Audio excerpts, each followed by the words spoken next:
Hello বন্ধুরা, সবাই কেমন আছো? আজকে দেখো তোমাদের দেখাবো একটা আউল মোটিভে জুটের ওপর একটা জুয়েলারি মেকিং। তো সেজন্য আমাদের কি কি লাগবে দেখে নাও। কিছু পিসবোর্ডের পিস আমি গোল টুকরো করে কেটে নিয়েছি, দেখতেই পাচ্ছ। আমি কানের দুলের জন্য 3টে পিস আর পেন্ডেন্টের জন্য 3টে পিস কেটে নিয়েছি। লাগবে হচ্ছে জুট রোপ, দেখো। আর লাগবে পমপম লেস। দেখি কোনটাতে ভালো লাগে, আমার কাছে লাল হলুদ দুটোই আছে, তো দুটোই নিয়ে বসেছি। যেটা দিয়ে ভালো লাগবে মনে হবে তখনই সেটা দিয়ে বানাবো।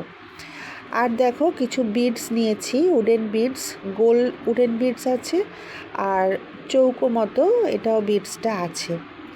আর নিয়েছি ড্রপ শেপ বিডস, যেখানে যেটা লাগবে আমি সেখানে সেটা ব্যবহার করব। সেই জন্য মোটামুটি যা বিডস আমার কাছে ছিল সেগুলো নিয়েছি।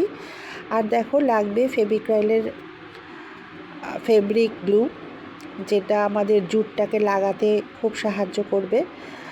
আর একটা গ্লু আমরা ব্যবহার করব, সেটা হচ্ছে B7000। এগুলো আমি লেস লাগাতে বা কড়ি লাগাতে এগুলোতে আমরা ব্যবহার করি। তো এইগুলো আমাদের মোটামুটি আজকে লাগবে। দেখো আমি তোমাদের জুটটা লাগানো দেখাতে পারিনি, কারণ ওটা অনেকটা লেন্দি প্রসেস। তো তোমরা আগেও আমার পেন্ডেন্ট মেকিংয়ে দেখেছো জুট আমি কিভাবে লাগাই।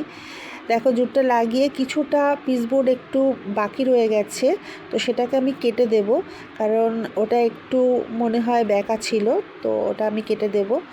তো দেখে নাও আমি সব কটাতেই জুট সুন্দর করে লাগিয়ে দিয়েছি ফেব্রিক গ্লু দিয়ে, ফেভিক্রাইলের যে ফেব্রিক গ্লুটা দিয়ে লাগিয়েছি। তো দেখো সাদা হয়ে আছে এখন ঠিকই, কিন্তু ওটা শুকিয়ে গেলে আর কিছুই বুঝতে পারা যাবে না।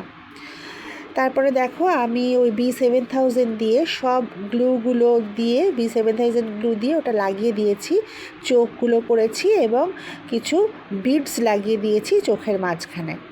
তো মোটামুটি একটা ফিগার এসেছে। এবার আমি পমপম লেসটা লাগাবো। ইয়েলো কালারটাই আমার মনে হয় বেটার লাগবে, তো সেই জন্য আমি ইয়েলো কালারের পমপম লেসটা সুন্দর করে চারদিক দিয়ে লাগিয়ে দেবো B7000 গ্লুটা দিয়ে। দেখো আমার লাগানো হয়ে গেছে, খুব সুন্দর লাগছে, বেশ কন্ট্রাস্টও হয়েছে, দেখতেই পাচ্ছ। খুব সুন্দর করে লাগিয়ে নিয়েছি, কোথাও ফাঁক নেই, একদম সুন্দর করে নিট অ্যান্ড ক্লিন করে আমি লাগিয়ে নিয়েছি। তো মোটামুটি এই বেসটা আমার তৈরি হয়ে গেছে। এবার পেন্ডেন্টটাকে একটু সাজাবো। আর দেখো আমি হাত দিয়ে দেখছি, বুঝতে পারছো যে আঠাগুলো এখনও শুকোয়নি। তো লাস্টে যখন আমি তোমাদের ছবিটা পোস্ট করব দেখবে পুরো শুকিয়ে গেছে, তখন এগুলো কিছুই আর বোঝা যাবে না।